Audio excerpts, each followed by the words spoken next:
नाही, आम्ही जयदत्तांची साथ आजही सोडलेली नाही। सध्याची जी आपण नगरपालिकेची निवडणूक पाहतो आणि बदललेले लोकप्रतिनिधी ह्या दोन्हीही संविधानाने दिलेल्या आपल्याला अधिकार आहेत।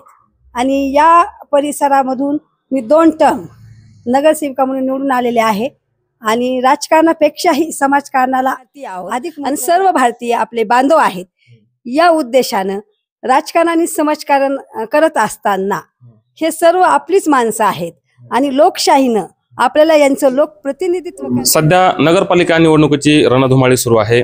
ज्या त्या प्रभागामध्ये राजकीय वातावरण आपल्याला पाहायला मिळत आहे। राष्ट्रवादी काँग्रेस अजित पवार गटाच्या प्रभाग क्रमांक 13च्या बच्या उमेदवार जयश्री विलास विधाते आपल्यासोबत आहेत। काय सांगाल, तुम्ही नगरसेवक पदासाठी उभे आहात। बुद्ध विहाराचं दर्शन घेऊन तुम्ही सुरुवात केलेली आहे। विकासाचं विजन पुढील काय असणार आहे तुमचं? आता बीड नगरपालिकेच्या सार्वत्रिक निवडणुका लागलेल्या आहेत। जगाला शांतीचा संदेश देणारे तथागत सिद्धार्थ गौतम बुद्ध आणि त्यांचा धम्म समता, स्वातंत्र्य आणि बंधुता या त्रिसूत्रीला एकत्रित बांधून भारतरत्न डॉक्टर बाबासाहेब आंबेडकरांनी आपल्याला संविधान दिलं आणि त्या संविधानावर आधारित असलेली आपली ही लोकशाही आणि लोकशाहीचा हा उत्सव आणि या उत्सवामध्ये मतदार आणि त्याचप्रमाणे लोकप्रतिनिधी ह्या दोन्हीही संविधानाने दिलेल्या आपल्याला अधिकार आहेत। आणि या परिसरामधून मी 2 टर्म नगरसेविका म्हणून निवडून आलेले आहे आणि राजकारणापेक्षाही समाजकारणाला अधिक महत्त्व देत आजपर्यंत माझा कार्यकाळ राहिला आहे। ही माझी 3री टर्म आहे। तर या निमित्तानं या परिसरामध्ये बहुसंख्य दलित बांधव राहतात आणि यावेळेसची ही निवडणूक आमची विशेष आहे, कारण की बीडची नगराध्यक्षपद हे अनुसूचित जाती जमातीतील महिलेसाठी आरक्षित राहिलेला आहे आणि माझा हा प्रभाग क्रमांक 13 हा सुद्धा अनुसूचित जाती जमातीचा प्रवर्ग आहे। त्यामुळे माझं सदैव दैवत राहिलेले सिद्धार्थ गौतम बुद्ध आणि भारतीय राज्यघटनेचे शिल्पकार डॉक्टर बाबासाहेब आंबेडकर।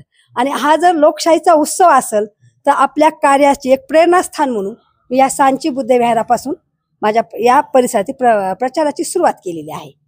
तुम्ही नगरसेवक होतात, आतापर्यंत काय विकास केला आणि इथून पुढे समाजकारण असन प्रभागाचा विकास असन काय करणार आहात?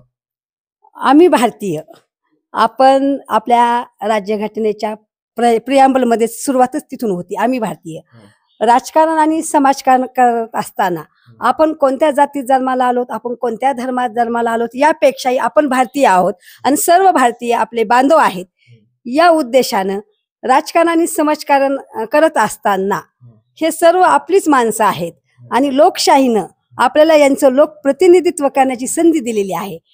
आपल्या या लोकप्रतिनिधीमधील नगरसेवक हा अतिशय छोटा घटक आहे, पण हा माणसाशी अगदी जवळून जोडलेला असतो। नगरपालिकेतील नगरसेवक हा लोकप्रतिनिधी लोकांच्या सुखा दुःखात किंवा ते कुटुंब प्रमुख म्हणून सामान्य मतदार त्यांच्याकडे पाहत असतो आणि नगरसेवक या नात्यानं आम्ही सुद्धा आमच्या परिसराला आणि प्रभागाला आपलं कुटुंब समजलेलं आहे। माझा प्रभाग माझं कुटुंब या भावनेतूनच आजपर्यंत काम केलेलं आहे। नगरपालिकेच्या माध्यमातून ज्या मूलभूत सुविधा असतात, स्वच्छता, वीज, पाणी, रस्ते, नाल्या, लाईट या व्यतिरिक्त काही शासकीय योजना असतात, त्या शासकीय योजना ही तळागाळातील लोकांपर्यंत पोहोचण्यासाठी प्रशासकीय लेवलला केलेला पाठपुरावा असो किंवा आपले जे त्यातील कर्मचारी वर्ग असतात, अधिकारी वर्ग असतात, त्यांच्याशी समन्वय साधून आणि नागरिकांच्या आडी अडचणी गरजा लक्षात घेऊन त्या सगळ्या योजना तळागाळातील लोकांपर्यंत कशा पोहोचता येतात। मी अशी भाग्यवान महिला आहे की मला राजकारणातून समाजकारणाची संधी मिळाली। सोबत होतात, आता जयदत्तांना सोबत नाहीत, त्यांची साथ नगरसेवकामुळे सोडली का दुसरं काही कारण आहे? नाही, आम्ही जयदत्तांची साथ आजही सोडलेली नाही। सध्याची जी आपण नगरपालिकेची निवडणूक पाहतो आणि बदललेले समीकरण पाहतो याची पार्श्वभूमी जर लांब खोलात जाऊन पाहायला गेलं तर ही विधानसभेमध्ये आहे। विधानसभेला जयदत्तांना क्षीरसागर साहेब निवडणुकीच्या रिंगणात होते, त्यांनी तशी तयारी केलेली होती। ते नेमकं कोणत्या पक्षात जाणार याच्याबद्दल चर्चाही होती, पण त्यांचा शेवटपर्यंत काही तो निर्णय झाला नाही। पण आम्ही कार्यकर्त्यांनी ज्यांच्या नेतृत्वामध्ये गेली 27 वर्ष काम करतो आणि राष्ट्रवादी काँग्रेस पक्षाच्या नेतृत्वात कारण ते आमचे स्थानिकचे नेते होते राष्ट्रवादी काँग्रेस पक्षाचे. आम्ही दोन्ही निवडणुका लढलेलो होतो. अण्णाची आणि ते आता योगेश भाईला त्यांना पाठिंबा दिलेला आहे. हा. तुम्ही का साथ सोडली त्यांची, काय सांगाल? बीड विधानसभेच्या निवडणुकीत अण्णांनी माघार घेतली.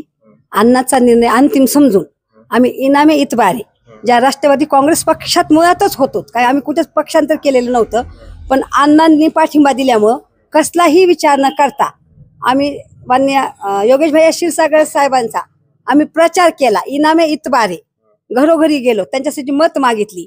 पण जेव्हा त्यांचा निसटता पराभव झाला तेव्हा जयदत्त क्षीरसागर साहेबांचे जे निष्ठावंत कार्यकर्ते होते आमच्यासारखे, यांनी मनापासून कामच केलं नाही किंवा अण्णासाहेब निवडणुकीला उभा राहणार. आणि त्या काळामध्ये अण्णासाहेबांसाठी जे वेगवेगळे आम्ही कार्यक्रम घेतले होते, खेळ पैठणीचा, आणि त्याच्यातून आम्ही जी भूमिका मांडली होती अण्णासाहेबासाठी, आणि अण्णासाहेबाचे विरोधक म्हणून आम्ही योगेश भाईला आणि संदीप भाईला पाहत होतो, कारण की हे दोन्ही समोरचे उमेदवार होते. आणि योगेश भाईंनी जनतेतून एकही निवडणूक लढली नाही. ते साधे नगरसेवक सुद्धा झालेले नसताना सुद्धा आमदारकीचं स्वप्न पाहतात. हा मुद्दा जेव्हा आम्ही सामान्य नागरिकांपर्यंत घेऊन गेलो आणि अण्णासाहेबांच्या आतापर्यंतचा काळ आम्ही लोकांच्या समोर मांडला, त्यामुळेच आपला अपयश आलं किंवा आपला निसटता पराभव झाला असं गृहीत धरून त्यांनी आमच्याबद्दल एक आकस भाव मनामध्ये ठेवला.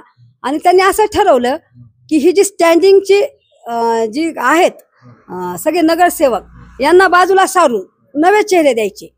52ची 52, नगराध्यक्षाचा 53वा, असं सातत्याने तो प्रयत्न केला. आणि त्यामुळे ही राष्ट्रवादी काँग्रेस पार्टी गटातटात विभागल्या गेली. पण जेव्हा निवडणूक जवळ आला आणि आम्ही अण्णाकडे गेलो, अण्णा आता निर्णय घ्या, तुम्ही विधानसभेला निर्णय नाही घेतला आणि आजही तुम्ही निर्णय घेत नाही, तुमच्यावर जे जीवापाड प्रेम करतात, जे तुमच्याची एकनिष्ठ आहे, त्या कार्यकर्त्यांची ही निवडणूक आहे, तर तुम्हाला निर्णय घेणं आता भाग आहे. तेव्हा अण्णासाहेबांनी एकच आम्हाला शब्द दिला, तुम्ही लढा, मी तुमच्या पाठीशी आहे. आणि हा शब्दच आमच्यासाठी खूप काही आहे. आता काल परवा माझ्या ऐकवात असं आले की त्यांनी भाजपच्या प्रचाराला सुरुवात केलेली आहे. आज अण्णासाहेबांची जर अवस्था पाहायला गेलं तर महाभारतातील भीष्माचार्यासारखी आहे. त्यांना माहित आहे आपण कुणाच्या बाजूने लढतो आहेत आणि आपल्या समोर जी आहेत ती आपलीच बांधव आहेत. पण ते आपण म्हणतो ना, राजगादीशी बांधणं किंवा कुटुंबाशी बांधलं जाणं, तशा पितामह भीष्माच्या भूमिकेत आहेत. कुरुक्षेत्रावर जरी आज ते कौरवाच्या बाजूने असले आणि आम्ही पांडवाच्या भूमिकेकडे असली, तर त्यांचे आशीर्वाद आमच्या पाठीशी आहेत. आज त्या कोणत्या पक्षात आहेत त्यापेक्षा आम्ही त्यांचे निष्ठावंत कार्यकर्ते म्हणून आमची जी एक ओळख निर्माण झालेली आहे, हीच आमच्यासाठी फार मोठी उपलब्धी आहे. एक उमेदवार म्हणून मतदारांना तुमचं काय आव्हान असणार आहे? मतदार जाणकार आहे. ही निवडणूक स्थानिक स्वराज्य संस्थेची आहे. इथं पक्ष, चिन्ह, जात, पात, धर्म पाहिला जात नाही.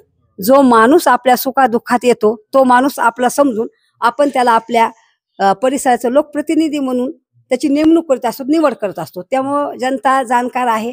आम्ही केलेलं आजपर्यंतची कामं आणि आपल्याशी असलेली बांधिलकी ही लक्षात घेऊन नक्कीच मतदार राजा आमच्या पदरात भरभरून मतदान टाकल याचा आम्हाला ठाम विश्वास आहे. त्यामुळे जातीपातीला किंवा धार्मिक ध्रुवीकरणाला बळी न पडता आपल्या कामाचा माणूस कोण आहे त्याची निवड मतदार करावी अशी मी मतदारांना अपेक्षा करते आणि विनंती करते. जातीपातीचं राजकारण न करता आपण योग्य उमेदवार निवडून त्यांना मतदान करावे असे देखील आवाहन करताना पाहायला मिळत आहे.